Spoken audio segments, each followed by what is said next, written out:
Je suis Flavie, je flirte avec la quarantaine, je suis maman de Lucci qui a bientôt 2 ans et j'ai une activité à la fois de salarié dans les sociétés publiques locales du pays ajaccien et à la fois je suis entrepreneuse avec Ozanne.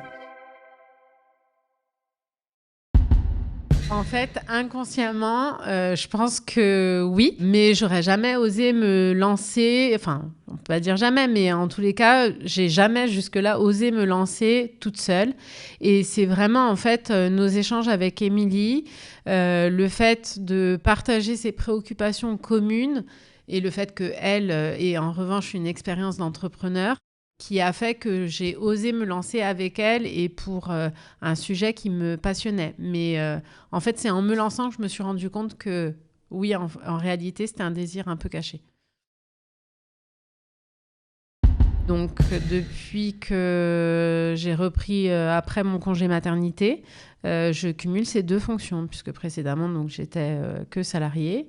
Et donc, aujourd'hui, je cumule ces 2 fonctions, enfin, ces 3 fonctions, puisque maman, entrepreneur et salariée. J'ai fait toute ma scolarité à Ajaccio d'abord, et ensuite, je suis partie, donc, après le bac, faire des études de droit à Aix, où je suis restée 5 ans. Et ensuite, j'ai finalisé mon cursus de droit d'abord à Paris, où j'ai été pendant 1 an à la Sorbonne en droit public des affaires. Puis après, donc, j'ai voulu, après des premiers stages, faire une formation plutôt orientée droit des affaires. Et c'était en école de commerce. Donc, du coup, j'ai fait une dernière année en alternance. Et du coup, j'ai commencé à travailler dans la presse, à Psychologie Magazine. Et c'est comme ça que j'ai commencé ma carrière de juriste d'entreprise à Paris, donc, où j'ai fait plusieurs entreprises, donc la presse et ensuite le commerce B2B chez Chaumette Favor. Et ensuite, j'ai voulu donc rentrer en Corse. Donc, je suis revenue en Corse. J'ai travaillé un petit peu en cabinet comptable. Puis après en collectivité, puisque donc j'avais un double cursus, droit public et droit privé. Et voilà, et donc depuis 2012, je suis en collectivité, mais je ne suis pas restée qu'en collectivité, puisque je suis partie au bout de 5 ans pour travailler dans les sociétés publiques locales. Et du coup, en fait, pour vraiment exploiter voilà, la double connaissance que j'ai, qui est le droit public et le droit des affaires. Alors d'abord, je m'occupais uniquement de la société publique locale des transports ajacciens. Donc pendant 5 ans, je me suis consacrée uniquement, j'ai envie de dire, à cette mission. Je suis ensuite partie en maternité, donc en 2021.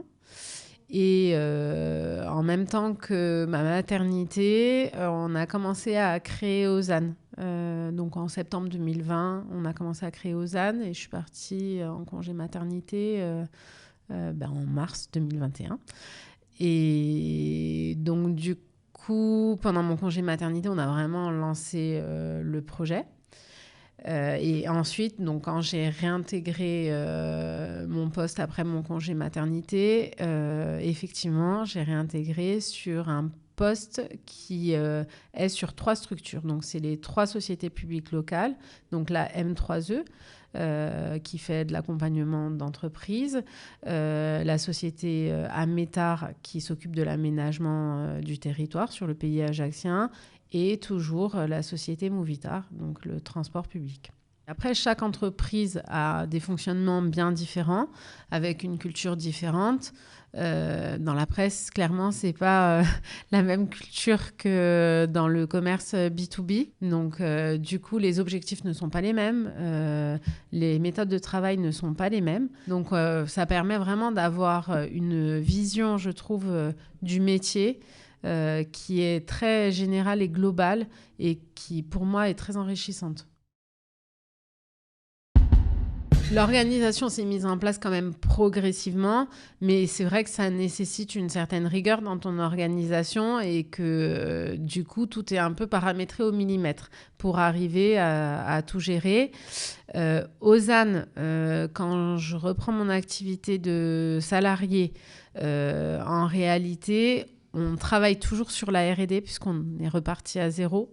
Donc, c'est vrai que c'est assez difficile de reprendre mon activité de salarié tout en étant encore sur le développement du projet, sans que le projet soit lancé. Voilà, c'est vrai que ça a été une période un peu de flottement. Mais après, bon, voilà, avec patience et persévérance, tout se met en place progressivement. L'intégration sur les 2 nouvelles SPL, on va dire que ça s'est fait assez naturellement aussi, puisque bon, c'est pour le coup des métiers que je connais, mais des secteurs d'activité que je connaissais pas. Alors surtout pour l'aménagement, parce que pour le coup, l'accompagnement d'entreprise, je connaissais le secteur de l'entreprise parce que j'ai travaillé en entreprise précédemment. Et aussi, c'est vrai que Ozanne m'a apporté cette nouvelle vision de l'accompagnement de l'entreprise, des startups en réalité ou des prestataires. Donc, c'est vrai que j'avais grandi aussi de cette expérience et voilà, mes différentes facettes s'enrichissent les unes les autres. Donc voilà, ça s'est mis en place en fait progressivement et voilà. Mais il y a eu nécessairement une période de flottement avec la reprise de l'activité salariée, l'organisation d'une nouvelle vie de famille et Ozanne à gérer. Voilà. Alors après, Amy est à temps plein sur le projet. Moi, c'est plutôt les soirs et les week-ends, plus des jours de repos. Mais c'est vrai que c'est aussi une chance d'être deux et de former un binôme pour Ozanne.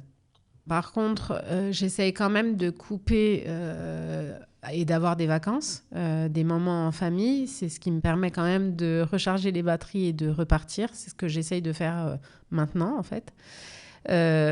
Sur des courtes périodes, même si bon, je continue toujours Ozanne parce qu'on ne coupe jamais vraiment avec l'activité quand c'est son entreprise, mais en tous les cas, de ne pas forcément être là physiquement. Et puis, j'essaye de m'accorder en fait des petits moments à moi. Alors, ce n'est pas forcément des journées entières, mais ça va être 1 heure pour moi ou voilà, un petit plaisir dans la semaine. Voilà, ou dans le week-end. C'est faisable, ça nécessite juste une très bonne organisation et surtout de l'aide. Parce que bien évidemment, je ne peux pas faire ça en étant toute seule. Et c'est possible parce que je suis très entourée au niveau famille. Donc on a lancé une campagne de financement participatif sur Ozanne en mai 2021. Et donc on l'a lancé le 17 mai et ma fille est née le 18 mai. Donc la maturation, vraiment, elle a été concomitante. Parce qu'on a commencé à réfléchir le projet avec Amy en mai 2020. Je pense quand on est sorti du confinement, vraiment. On a commencé à imaginer ce projet sans savoir vraiment où on allait, parce que ça a duré plusieurs mois et on a créé notre société en septembre 2020. Et puis après, donc on a construit la marque, on a lancé la campagne de financement participatif en mai 2021. Et ensuite, du coup, les aléas de l'entrepreneuriat font que notre gamme devait être lancée en novembre 2021. Et donc, notre premier partenaire a eu un incendie qui a détruit toute sa partie production. Et donc, nous sommes repartis à zéro sur toute la R&D, le développement produit en janvier 2022. On apprend de toutes les expériences. Donc, effectivement, c'est sûr quand c'est arrivé. Et puis derrière ça, la résiliation du contrat en décembre, c'est vrai que c'est un coup dur. Mais c'est aussi, en fait, ce qui montre ta motivation, ta persévérance sur un projet, le fait que tu y crois. Et puis, en fait, finalement, tu apprends de cette expérience. Il y a des erreurs, entre guillemets, que tu ne refais pas quand tu repars à zéro. C'est à la fois une guigne et à la fois une chance, en fait, de pouvoir repartir à zéro. Par contre, c'est vrai que du coup, ça nécessite de tenir sur la durée, financièrement, moralement. Donc voilà, c'est ce qui est, on va dire, le plus difficile. Donc, la première R&D, on avait fait le choix d'un partenaire qui avait une grande expérience dans le domaine et qui faisait aussi la fabrication. Clairement, je crois que ça nous rassurait. Mais en réalité, même si on avait fourni nos cahiers des charges et qu'ils se conformaient à nos cahiers des charges, on était beaucoup moins libre en fait dans la création de nos produits, de la compatibilité avec les contenants. Voilà, c'était quand même du coup beaucoup plus cadré et voilà, on avait quand même beaucoup plus de contraintes. Quand on est reparti sur la nouvelle R&D, on s'est dit que en fait on allait travailler de manière différente pour être encore plus acteur en fait du développement de nos produits parce que c'est vrai que du coup comme on n'est pas chimiste donc c'est pas nous qui faisons les développements, on a vraiment par contre envie d'être au cœur de ce développement et le fait de travailler avec des laboratoires qui sont plus à taille humaine, toujours en France, mais qui sont voilà, plus petits et qui font uniquement la partie développement et les tests. Donc c'est vrai que ça permet en fait vraiment d'être plus impliqué au quotidien dans le développement et du coup de faire plein d'ajustements. Parce qu'en réalité, donc là, on a une première gamme de produits qui est commercialisée, mais on travaille toujours, par exemple, sur le développement d'une lessive encore plus aboutie parce qu'on aime bien essayer de repousser nos limites. Et ça, voilà, ça permet vraiment de faire de la cuisine de précision avec des laboratoires plus petits et aussi, en fait, de produire de manière plus juste les quantités. Puisque du coup, aujourd'hui, on travaille avec des fabricants qui sont plus à taille humaine et qui correspondent pour l'instant au mieux à notre activité et voilà, à nos besoins, sans être engagés sur des quantités qui sont souvent plus importantes, ce qui est le cas avec des laboratoires, on va dire, de plus grande taille. Dans les méthodes de travail et dans le choix des partenaires, ça nous a aussi beaucoup appris. On a une gamme complète depuis... Enfin, complète. Elle n'est pas complète, mais on a une vraie gamme produit depuis décembre. Et notamment la lessive qui est un peu notre produit phare et la brume de linge aussi. On les a depuis décembre, donc là on est toujours en train de faire des tests de commercialisation puisque initialement on avait imaginé Ozan comme une DNVB, donc uniquement de la vente en ligne. Finalement, on a fait des pop-up au mois de décembre et on a vu qu'il y avait un bel accueil des produits en fait en physique. Les gens avaient besoin de sentir, de toucher, de voir. Donc en 2023, on s'est dit qu'on allait faire des tests de commercialisation dans des points de vente. Donc là, aujourd'hui, c'est ce qu'on est en train de développer et de travailler en même temps que le développement de notre site internet. Donc Amy, elle est bien mariée à la quarantaine, ça c'est sûr. C'est la maman de Charles. C'est une entrepreneuse expérimentée, une personne audacieuse et un poisson. Alors, pas que par le signe, c'est aussi un poisson rouge. Ça a été un petit peu une évidence, mais c'est surtout en fait venu de nos échanges avec Amy, de nos préoccupations communes. Et du coup, en fait, on a commencé à parler de ces produits-là. Après, Amy, elle a une expérience entrepreneuriale. Elle était dans l'entreprise familiale. Et du coup, en fait, son expérience a fait que... Et c'est elle qui a été l'élément déclencheur en disant « Mais vas-y, on fait ça ensemble ». Et moi, j'étais totalement en confiance avec Amy. Et du coup, c'est ce qui a fait que... on s'est dit « Allez, on tente la folle aventure ». On est amis de longue date avec Amy. On s'est à peu près toujours connus et fréquentés, on va dire, depuis la fac ou le retour de fac. Je ne sais pas exactement. On a tellement l'impression de s'être toujours connus que je ne saurais pas donner de date. Et du coup, en fait, on s'est toujours fréquentés. Enfin, voilà, depuis, on va dire... c'était avant notre... Amy est rentrée à Ajaccio avant moi. Et on se fréquentait déjà, même quand moi, j'étais à Paris, tout ça. Et quand je rentrais... Et voilà, en fait, et donc on a toujours partagé en fait nos préoccupations sur l'hygiène de vie, sur les produits qu'on consommait. Forcément, Amy, avec la maternité, elle a eu de nouvelles préoccupations. Et moi, en étant enceinte aussi. Donc voilà, du coup, après, c'est venu assez naturellement.